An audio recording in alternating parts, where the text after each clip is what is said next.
Selamat malam Bu Rita. Jadi di sini saya akan menjawab 5 pertanyaan seputar briket yang Ibu berikan untuk saya di mapel fisika kelas 10. Yang pertama itu, mengapa briket menjadi pilihan atau alternatif bahan bakar? Apa yang menjadi kelebihannya?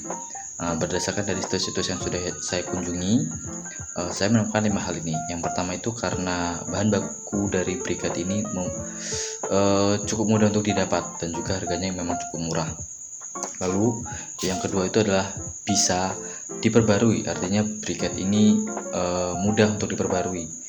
Gampangnya tuh kayak gampang dibuat lagi lah. Lalu ya yang ketiga itu lebih ekonomis. Walaupun harganya yang memang murah atau ekonomis, tapi briket ini punya kualitas barang yang hampir menyamai batu bara. Nah, untuk yang terakhir itu ya jelas lebih ramah lingkungan. Nah, pertanyaan nomor 2, jelaskan bahan baku atau benda apa saja yang bisa dijadikan briket. Briket itu terbuat dari bahan-bahan biomasa yang mengandung karbon dan bisa menghasilkan karbon dalam bentuk arang ketika terbakar. Biomasa sendiri merupakan bahan organik yang berasal dari sumber alam hayati seperti bonggol jagung, batok kelapa, sekam, serbuk kayu, bongkahan kayu, dan lain sebagainya.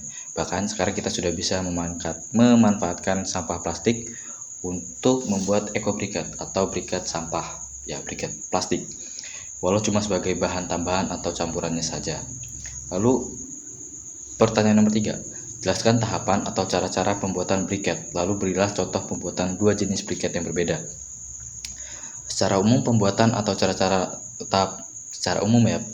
pembuatan cara-cara atau bahkan tahapan-tahapan pembuatan briket itu sama, namun ada beberapa hal yang membuat cara pembuatan briket ini berbeda, seperti cara pengarangan ataupun cara mencetakannya. Jadi yang mau saya bahas pertama adalah metode mencetakan dan pengarangan mati hampa. Untuk cara-caranya, yang pertama itu persiapan bahan baku. Bahan baku seperti yang sudah saya bilang tadi, biomasa, dan juga bahan-bahan perekatnya kayak tepung tapioka dan air. Tapi sebelum, perlu diingat, kita juga harus menakar semuanya, menakar bahan bakunya agar sesuai dengan takarannya. Lalu yang kedua itu pengarangan mati hampa, pembakaran dengan suhu 1000 derajat Celcius, lalu dipendam hingga padam. Dua proses ini dilakukan masing-masing selama 24 jam. Nah, karena proses yang dilakukan ini tanpa menggunakan air, maka hasil dari briket ini akan mengandung sedikit atau bahkan tidak mengandung air sama sekali. Yang ketiga itu penumbukan atau penghancuran. Jadi arang yang sudah jadi ini akan dihancurkan atau bahkan ditumbuk sampai berbentuk bubuk. Lalu yang keempat itu adalah pengayakan. Pengayakan dilakukan sesuai dengan bahan baku yang dipakai. Ukuran ayakan itu tiap dari bahan baku ayak yang dipakai dalam pembuatan briket itu berbeda-beda agar menghasilkan bubuk yang maksimal, bubuk yang lebih halus. Dan yang kelima itu adalah pencampuran.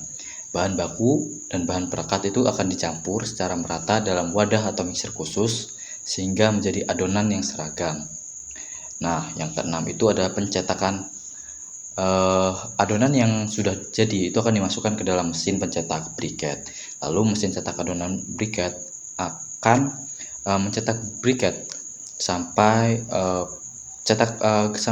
briket itu berubah bentuk menjadi cetakannya ya, sering berjalannya waktu. Lalu yang ketujuh itu adalah pengeringan. Briket yang telah terbentuk itu akan dikeringkan untuk menghilangkan sisa-sisa air dan kelembapannya, untuk yang nanti juga akan meningkatkan kepadatannya. Proses pengeringan ini dapat dilakukan secara alami melalui sinar matahari atau menggunakan mesin pengering khusus. Lalu proses yang terakhir adalah pendinginan atau penyimpanan. Setelah pengeringan selesai, briket harus didinginkan terlebih dahulu agar kondisinya jadi lebih maksimal. Setelah itu, briket boleh disimpan dan dijual atau dipasarkan.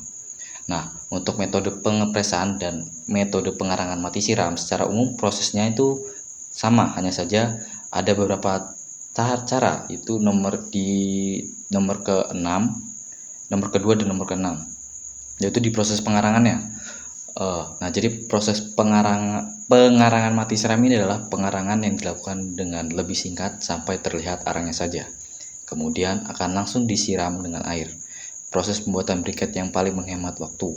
Namun, hasil akhirnya akan mengandung kurang lebih 20% air. Lalu, pada bagian ke-6, poin pembuatan briket itu adalah bukan pencetakan tapi pengepresan. Adonan akan dimasukkan ke dalam mesin pengepres, lalu tekanan yang diterapkan akan merubah bentuk adonan, berubah sesuai dengan arah tekanan tersebut. Sekarang masuk ke pertanyaan nomor 4. Menurut kamu bagian dari tahapan mana yang sulit untuk dilakukan? Menurut saya pribadi, bagian pengarangan merupakan salah satu bagian yang cukup sulit. Jika kita ingin mendapatkan kualitas briket yang baik atau kualitas briket yang bagus, kondisi briket tersebut harus benar-benar kering, karena itu proses pengarangan mati hampa akan benar-benar cocok untuk mendapatkan hasil briket yang bagus. Namun membakar dan mengecek kondisi arang selama seharian pasti akan sulit. Belum lagi asap pembakaran yang timbul dan masa pendamnya yang sama lamanya. Lalu soal nomor 5, beri contoh manfaat pemakaian briket. Yang pertama, manfaat lingkungan, mengelola limbah organik dan mengurangi emisi gas rumah kaca. Yang kedua itu alternatif bahan bakar, menjadi opsi penggunaan bahan bakar fosil untuk memasak dan memanaskan sesuatu benda. Lalu yang ketiga adalah efisiensi energi, memiliki nilai kalori yang tinggi untuk pemanasan yang lebih efisien. Yang keempat itu mengurangi biaya rasional dalam jangka panjang. Ya kayak yang saya bilang, karena briket itu murah jadi mengurangi biaya. Lalu yang terakhir adalah pemberdayaan masyarakat. Briket ini cukup mudah dibuatnya, jadi bisa menambahkan penghasilan dan pemberdayaan ekonomi lokal jadi semakin naik. Terima kasih Bu Rita, selamat malam.